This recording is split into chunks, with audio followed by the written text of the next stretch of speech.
ಆಚಾರ್ಯರು ಬೆಳಗಿನ ಕಾಲದಲ್ಲಿ ವಿಹಿತವಾದ ಪಾಠ ಪ್ರವಚನ ಮಾಡ್ತಾ ಇದ್ರು. ನಿಹಿತ ಮುಚ್ಚಿತ ಮುಚ್ಚಂ ಯೋಗಪೀಠಂ ಪ್ರವಕ್ತು ಪರಿಷದಿ ಪರಿತೋಮಿ ಸತ್ವರ ಸತ್ವಭಾಜ ಧೃತಮವಸಿತ ಕೃತ್ಯೈ ಧನ್ಯ ಸನ್ಯಾಸಿ ವರ್ಗೈ ಶ್ರವಣ ಪರಮ ಕೃತ್ಯೋಪತಸ್ತು ಸಮೇತ. ಆಚಾರ್ಯರ ಅನೇಕ ಸಾತ್ವಿಕ ಶಿಷ್ಯರು ಬಹಳ ಬೇಗ ತಮ್ಮ ಪ್ರಾತಃ ಕಾಲದ ಕರ್ಮವನ್ನು ಮುಗಿಸಿಕೊಂಡು ಆಚಾರ್ಯರ ಪಾಠಕ್ಕೆ ಬಂದು ಗುಂಪು ಗುಂಪಾಗಿ ಕೊಡ್ತಿದ್ರಂತೆ. ಅದರೊಳಗೆ ಯತಿಗಳ ಸಮೂಹ, ಭಾರೀ ಯತಿಗಳು, ಅವರೆಲ್ಲ ಮೊದಲು ಕೊಡಬೇಕು. ಆಮೇಲೆ ಗೃಹಸ್ಥ ಶಿಷ್ಯರು, ಹೀಗೆಲ್ಲ ಶ್ರವಣ ಅನ್ನುವಂತಹ ಸರ್ವಶ್ರೇಷ್ಠ ಕಾರ್ಯರಿ. ಜೀವನದಲ್ಲಿ ದೊಡ್ಡ ಕೆಲಸ ಯಾವುದು ಅಂದರೆ ನಿರಂತರ ದೇವರ ಕಥೆಯನ್ನು ಕೇಳಬೇಕು. ದೇವರನ್ನು ನೋಡಲಿಕ್ಕೆ 9 ಮೆಟ್ಲು ಹತ್ತಬೇಕ್ರಿ, ತುಂಬ ಇಲ್ಲ. ಮಂಡಿ ನೋವು, ಕೈ ನೋವು, ಕಾಲೆಲ್ಲ ರೀಸನ್ ಇಲ್ಲ, ಹತ್ತಲೇಬೇಕು. ಹತ್ತದೇ ದೇವರನ್ನು ನೋಡ್ಲಿಕ್ಕೆ ಸಾಧ್ಯ ಇಲ್ಲ.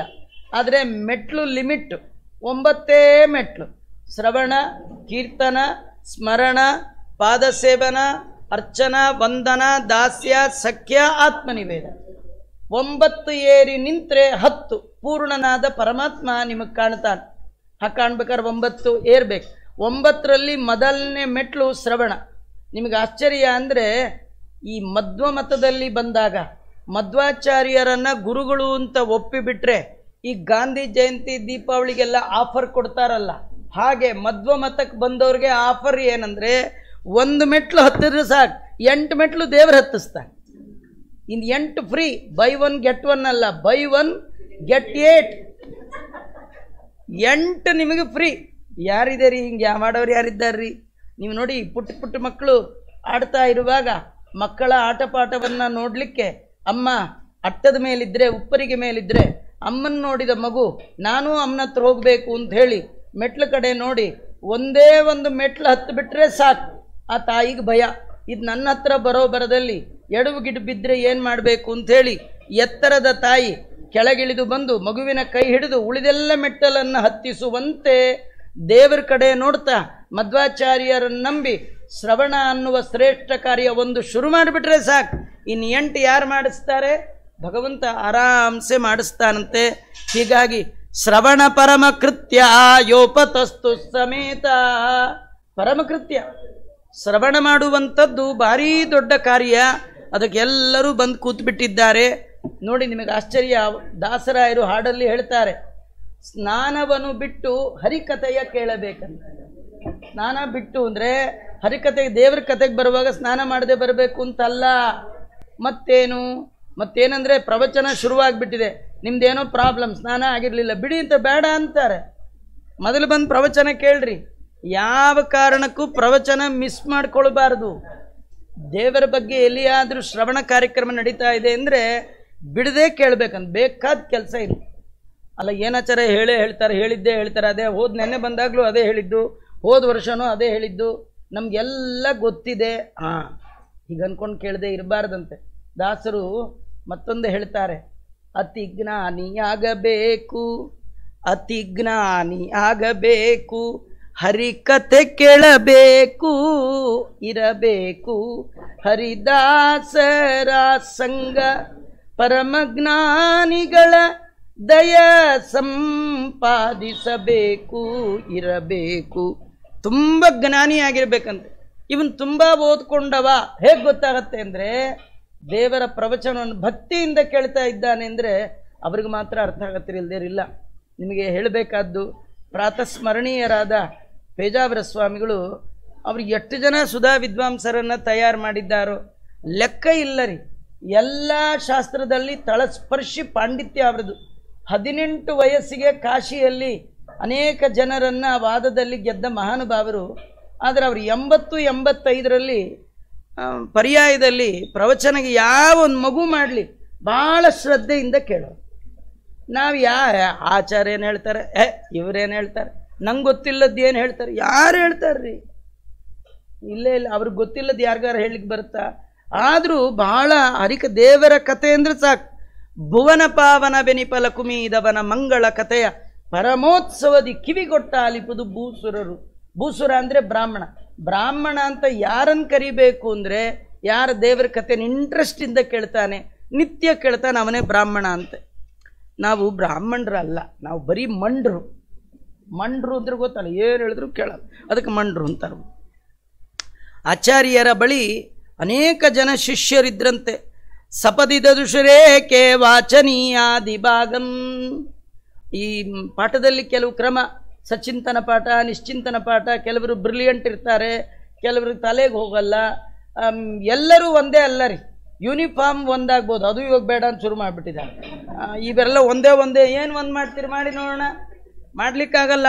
ಎಲ್ಲಿ ಹೋಗುತ್ತೆ ಸ್ವಭಾವ. ನೀವು ಆ ಬಾಲಕ್ಕೆ, ನಾಯಿ ಬಾಲಕ್ಕೆ ಎಷ್ಟೇ ನಾರಾಯಣ ತೈಲ ತಿಕ್ಕಿದ್ರು ಅದೇನಾಗತ್ತದು ಅಲ್ವಾ? ಅದು ಇಲ್ಲ. ಜಗತ್ತಲ್ಲಿ ನಿಯಮ ಅಂದರೆ ಒಂದು ಅನ್ನೋ ಶಬ್ದವೇ ಇಲ್ಲ. ಇವು ಸುಮ್ಮನೆ ಓಟ್ಗೋಸ್ಕರ ಒಂದು ಅಂತಾರೆ, ಒಂದಿಲ್ಲೇ ಇಲ್ಲ. ಆಚಾರ್ಯರು ಆ ಸಂದರ್ಭದಲ್ಲಿ ನಾವು ಯೂನಿಫಾರ್ಮ್ ಒಂದಾಗ್ಬೋದು, ಸಬ್ಜೆಕ್ಟ್ ಒಂದೇ ಇರ್ಬೋದು, ಮೇಷ್ಟ್ರು ಒಂದೇ ಇರ್ಬೋದು, ಕಲಿಯೋ ಟೈಮ್ ಒಂದೇ ಇರ್ಬೋದು, ಕ್ವಶನ್ ಪೇಪರ್ ಒಂದೇ ಇರ್ಬೋದು, ಪಾಠ ಹೇಳ್ಕೊಟ್ಟಿದ್ದು ಒಂದೇ ಇರ್ಬೋದು, ಎಲ್ಲ ಒಂದಿದ್ರು ಮಾರ್ಕ್ಸ್ ಮಾತ್ರ ಒಂದೇ ಆದರೆ ಮೋಸ ಅಂತ ಅರ್ಥ. ನೀವು ನಮ್ಮ ಸ್ಕೂಲಿಗೆ ಸೇರಿಬಿಡಿ, ಎಲ್ಲರಿಗೂ ಔಟ್ ಆಫ್ ಔಟ್ ಅಂದರೆ ಆ ಸ್ಕೂಲೇ ಔಟ್ ಅಂತ ಅರ್ಥ ಅಲ್ವಾ? ಮಾರ್ಕ್ಸ್ ವ್ಯತ್ಯಾಸ ಬರಲೇಬೇಕು. ಮಾರ್ಕ್ಸ್ ವ್ಯತ್ಯಾಸಕ್ಕೆ ಕಾರಣ ಏನಂದರೆ ಮಧ್ವಗುರುಗಳು ಹೇಳ್ತಾರೆ ಸ್ವಭಾವ ಏನಿದೆ ಅದನ್ನು ಏನು ಚೇಂಜ್ ಮಾಡಲಿಕ್ಕಾಗಲೇ. ಒಬ್ಬನೇ ತೋಟಗಾರ, ಒಂದೇ ಭೂಮಿ, ಒಂದೇ ಮಳೆ, ಬೀಜ ಮಾತ್ರ ಬೇರೆ. ಮಾವು ಬೇವು ಬೆಳೆದಾಗ ಅದು ಮಾವಾಗೆ ಬರುತ್ತೆ, ಬೇವು ಬೇವಾಗಿ. ಬೇವಿನ ಪಕ್ಕ ಮಾವು ನೆಟ್ಟು ಮಾತ್ರಕ್ಕೆ ಮಾವು ಬೇವಾಗಲ್ಲ, ಬೇವು ಮಾವಾಗಲ್ಲ. ಜೀವ ಸ್ವಭಾವ ಭೇದದಿಂದ ಯುಕ್ತವಾಗಿರ್ತಕ್ಕಂಥದ್ದು ಅಂತ ತಿಳಿಸಿಕೊಟ್ಟ ಮಹಾನುಭಾವರು ಮಧ್ವಾಚಾರ್ಯರು.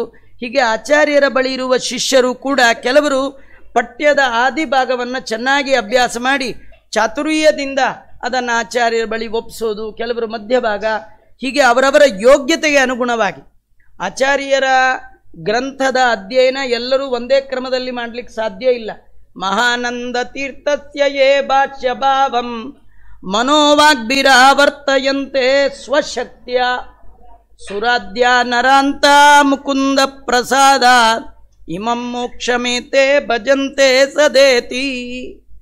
ಆಚಾರ್ಯರು ಪಾಠ ಆದಮೇಲೆ ಪ್ರವಚನ ಮಾಡ್ತಿದ್ರಂತೆ. ಆ ಪ್ರವಚನ ಮಾಡುವಾಗ ಓಂಕಾರವನ್ನು ಉಚ್ಚಕಂಠದಲ್ಲಿ ಹೇಳ್ತಿದ್ರಂತೆ. ಆ ನಂತರದಲ್ಲಿ ಉಪನಿಷತ್ತಿನ ಪ್ರವಚನ, ವೇದ ಪ್ರವಚನಾಚಾರ್ಯರವರು. ಪುರಾಣ ಪ್ರವಚನ ಅಲ್ಲ, ವೇದವನ್ನೇ, ಉಪನಿಷತ್ತುಗಳು, ವೇದದ ಶಿರಸ್ಸಂತೆ ಶ್ರುತಿ ಶಿರ ಅಂತ ಕರೀತಾ ಇದ್ದಾರೆ. ಅಂಥ ಉಪನಿಷತ್ತುಗಳನ್ನು ಆಚಾರ್ಯರು ಉಪನ್ಯಾಸ ಮಾಡ್ತಾ ಇದ್ದಾರೆ. ಮಾಧ್ಯಾಹ್ನಿಕ ಸ್ನಾನ, ಆ ಪೂಜಾ ವೈಭವ ಅದನ್ನೆಲ್ಲ ವರ್ಣನೆ ಮಾಡ್ತಾ ಘನರಸನಿಕರೋ ಸಾವತ್ಯರಂತೋತ್ಯಂತ ಶುದ್ಧೋ ಮುನಿಗಣ ಇವ ಭೂಯ ಸ್ನೇಹವಾನ್ ಪ್ರಾಗ್ದದಾನ ಪ್ರಕೃತಿಮಖಿಲ ಜ್ಞ ಸ್ಯಾಪರೋಕ್ಷೇಣ ತಾವತ್. ಅದು ಹತ್ರ ಬರಬೇಕು, ನಾ ಹತ್ರ ಹೋಗಲ್ಲ. ಸ್ಫುಟಮಬಲತ ರೂಪಂ ಮಜ್ಜನೆ ಸಜ್ಜನೇಷ್ಠಂ. ಆಚಾರ್ಯರು ಅನೇಕ ಮುನಿಗಳಂತಹ ಸಮೂಹ, ಸ್ನೇಹಯುಕ್ತವಾಗಿರ್ತಕ್ಕಂತಹ ಜಲ, ಆಚಾರ್ಯರು ಅಲ್ಲಿ ಸ್ನಾನವನ್ನು ಮಾಡಿದ್ದಾರೆ. ಸ್ನಾನ ಮಾಡಿ ನಿರ್ಮಾಲ್ಯ ತೀರ್ಥ ಪ್ರಾಶನ ಮಾಡಿದ್ದಾರೆ. ಆಮೇಲೆ ಊರ್ಧ್ವಪುಂಡ್ರ ಆಚಾರ್ಯರು ಧಾರಣೆ ಮಾಡ್ತಾ ಇದ್ದರು. ತರಣಿ ಬಿವರಿವ ಗೌರೈರ್ಊರ್ಧ್ವಪುಂಡ್ರೈ ದ್ವಿಷಡ್ಭಿಹಿ 12 ಊರ್ಧ್ವಪುಂಡ್ರಗಳನ್ನು ಆಚಾರ್ಯರು ಧಾರಣೆ ಮಾಡ್ತಾ ಇದ್ದಾರೆ. ಅದ್ಭುತವಾಗಿ ಶಂಖಚಕ್ರಗಳನ್ನು ಧಾರಣೆ ಮಾಡಿದ್ದಾರೆ.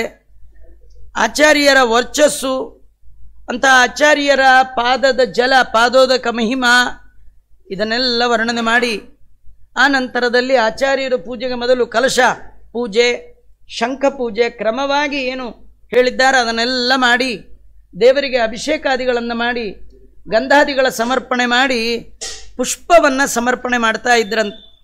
ಅವರು ಎಂಥ ಹೂವು ಹಾಕೋರು ಅಂದರೆ ನಾವೆಲ್ಲ ಹಾಕುವಂಥ ಹೂವು ಅಲ್ಲ. ಹೂವು ಭಾಳ ಕಷ್ಟ. ದೇವ್ರಿಗೆ ಏನಾರು ತರ್ಬೋದ್ರಿ, ಹೂವು ತುಳಸಿ ತರೋದು ಭಾರಿ ಕಷ್ಟ. ಯಾರಿಗೆ? ನಮಗೇನಿಲ್ಲಪ್ಪ, ನಮ್ಗೆ ಈಸಿ. ಹನುಮಂತ ದೇವ್ರಿಗೆ ಕಷ್ಟ. ರಾಮಾರ್ಚನೆಯೋ ನಯತ ಪ್ರಸೂನಂ ದ್ವಾಭ್ಯಾಂ ಕರಾಭ್ಯಾಂ ಅಭವತ್ ಪ್ರಯತ್ನ. ಯಾರು 5000 ಯೋಜನ ದೂರ ಹೋಗಿ ಅಲ್ಲಿರುವಂಥ ಪರ್ವತವನ್ನು ತಂದು ಒಂದೇ ಕ್ಷಣಕ್ಕೆ ಲಕ್ಷ್ಮಣನಿಗೆ ಜೀವದಾನ ಮಾಡಿ ಪರ್ವತವನ್ನು ಮತ್ತೆ ಕೂತ್ ಕಡೆಯಿಂದಲೇ ಬಿಸಾಕಿದ್ರು. ಅಷ್ಟು ಪವರ್ಫುಲ್ ಇರೋ ಹನುಮಂತ ದೇವರಿಗೆ ರಾಮದೇವರು ಒಂದ್ಸತಿ ಪೂಜೆ ಟೈಮಲ್ಲಿ ಹನುಮಂತ ಅಂದ್ರಂತ. ಏನು ಸ್ವಾಮಿ ಅಂದ್ರಂತ. ಪೂಜೆ ಕೂತ್ಬಿಟ್ಟಿದ್ದೀನಪ್ಪ, ಹೂವು ತುಳಸಿ ತರ್ತೀಯ ಅಂದರೆ ಒದ್ದಾಡ್ಕೊಂಡು ಹೂವು ಹಿಡ್ಕೊಂಡು ಬಂದ್ರ.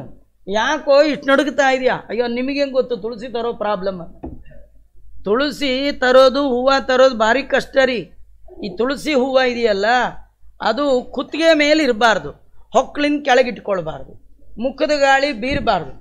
ಒಂದು ಕಷ್ಟ, ತುಳಸಿ ಬಿಡಿಸಿದ್ರೆ ಗಿಡ ಅಳ್ಳಾಡಬಾರ್ದಂತೆ. ಗಿಡ ಅಳ್ಳಾಡದೆ ಹೇಗಪ್ಪ ಇದೆಲ್ಲ ಹೇಳಿ ಅದಕ್ಕೆ ನಾವು ನಿಮ್ಮ ಪುರಾಣಕ್ಕೆ ಬರಲ್ಲ ಅಂತ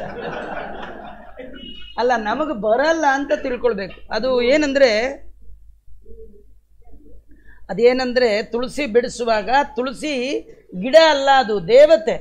ಅವಳನ್ನ ಕೇಳ್ಕೊಳ್ಬೇಕಂತ. ಚಿನೋಮಿತ್ವಾಂ ವಿಷ್ಣು ಪೂಜಾರ್ಥಂ ಅಂತ ಕೇಳ್ಕೊಂಡ್ರೆ ಆ ತಾಯಿ ಸ್ಟಿಫಾಗಿ ನಿಂತ್ಕೊಳ್ತಾಳೆ. ಆಯ್ತಪ್ಪ ತಗೊಂಡೋಗು, ಅಳ್ಳಾಡಲ್ಲ. ನಮಗದೇನು ಮಂತ್ರವೂ ಗೊತ್ತಿಲ್ಲ, ಹೇಳಿದ್ರು ಅದ್ರ ಪವರ್ ಇಲ್ಲ ನಮ್ಮ ಹತ್ರ, ಏನು ಪ್ರಯೋಜನ ಇಲ್ಲ. ನಾವು ಎಕ್ಸ್ಪೈರಿ ಆಗಿಬಿಟ್ಟಿದ್ವಿ. ಮಂತ್ರ ಇದ್ದರೂ ಎಕ್ಸ್ಪೈರಿ, ಅದೇನು ಪ್ರಯೋಜನ ಇಲ್ಲ, ಸಿದ್ಧಿ ಮಾಡಿಕೊಂಡಿಲ್ಲ. ಹೀಗಾಗಿ ತುಳಸಿ ತರೋದು ಸುಮಾರು 15-20 ನೇಮಗಳಿದೆ ತುಳಸಿ ತರಬೇಕಾದ್ರೆ. ಯಾವ ನೇಮವೂ ನಮಗೆ ಗೊತ್ತಿಲ್ಲ. ಹೂವು ತರೋದು ಕಷ್ಟ. ಯಾವುದಂದ್ರೆ ಆ ಎಲೆಯಲ್ಲಿ ತರ್ತೀವಿ. ಕೆಲವರಂತೂ ಹೂವು ಮಳ ಕಲ್ಲಲ್ಲೇ ಕಡ್ದು ಕೊಟ್ಟಿರ್ತಾರೆ. ಇವರು ಅದನ್ನು ಮಡಿಲಿ ದೇವ್ರಿಗೆ ಹಾಕೋದು. ಯಾರು ಒಂದು ದಳ ಶ್ರೀ ತುಳಸಿ ಬಿಂದು ಗಂಗೋದಕ. ನಿಮ್ಮನೆ 30 ಪಾರ್ಟಿಲಿ 1-2 ಅಡಿ ಜಾಗ ಬಿಡಿ, ಒಂದೇ ಒಂದು ನಿತ್ಯ ಮಲ್ಲಿಗೆ, ಒಂದೇ ಒಂದು ತುಳಸಿ ಗಿಡ, ಒಂದಳ ತುಳಸಿ, ಒಂದಳ ಹೂವು. ನೀವು ತುಂಬ ಅಲಂಕಾರ ಮಾಡಿದ್ರು, ರಾತ್ರಿ ಸ್ವಪ್ನದಲ್ಲಿ ಬಂದು ದೇವರು ಏನು ಚೆನ್ನಾಗಿ ಅಲಂಕಾರ ಮಾಡಿಬಿಟ್ಟಿಯಪ್ಪ, ಮಾರ್ಕೆಟಲ್ಲಿರೋ ಹೂವು ಎಲ್ಲ ನನ್ನ ತಲೆ ಮೇಲೆ ಹಾಕಿದೆಯಾ ಅಂತ ಅವನೇನು ಅಂದಿಲ್ಲ. ನೀವು ಒಂದಳ ಹೂವಿಟ್ಟಾಗಲೋ ಏನೋ ಒಂದು ಮಳ ಹೂ ತರಕ್ಕೇನೇ ಆಗಿದೆ ನಿಮಗೆ ಕೇಳಿಲ್ಲ. ಒಂದಳ ಭಕ್ತಿಯಿಂದಿಡಿ. ಕೆಲವರು ಗುಡ್ಡೆ ತೊಗೊಂಡು ಕೇಶವ ಏನು ಮಹಾ ಅಂತಾರೆ. ಅವನಂತ ನಿಮ್ಮ ಮನೆಗೆ ಹೋಗು, ನಿಮ್ಮ ಮನೆಯವರು ನಿಂಗೆ ಮಾಡ್ತಾರೆ ಮಂಗಳಾರತಿ, ನೀವೇನು ಮಹಾ ಅಂತಾರೆ ಅಲ್ವಾ. ದೇವರ ಮಹಾತ್ಮೆಯನ್ನು ತಿಳಿದು ಭಕ್ತಿಯಿಂದ ತುಳಸಿ ಕೈಯಲ್ಲಿ ಹಿಡಿದ್ರೆ ಆ ತುಳಸಿ ಒಳಗಿರುವ ಭಗವದ್ ರೂಪವನ್ನು ಚಿಂತನೆ ಮಾಡಿ ಈ ರೂಪಕ್ಕೂ ಆ ರೂಪಕ್ಕೂ ವ್ಯತ್ಯಾಸ ಇಲ್ಲ ಅಂತ ಐಕ್ಯ ಚಿಂತನೆ ಮಾಡಿ ದೇವ್ರಿಗೆ ಅರ್ಪಣೆ ಮಾಡ್ಬೇಕಂತ. ನಮಗೇನು ಬರುತ್ತೀ? ಏನಾದ್ರು ಬರುತ್ತಾ? ಏನೂ ಬರಲ್ಲ ಸ್ವಾಮಿ ಅಂತ ತಿಳ್ಕೊಂಡು ದೇವ್ರಿಗೆ ಹಾಕಿದ್ರು ಖುಷಿ ಆಗ್ತಾರೆ. ನಮ್ಗೇನು ಬರಲ್ಲ ಅಂದ್ಕೊಂಡು ಹಾಕಿದ್ರೆ ದುರಹಂಕಾರದಿಂದ ಸ್ವೀಕಾರ ಮಾಡಲ್ಲ.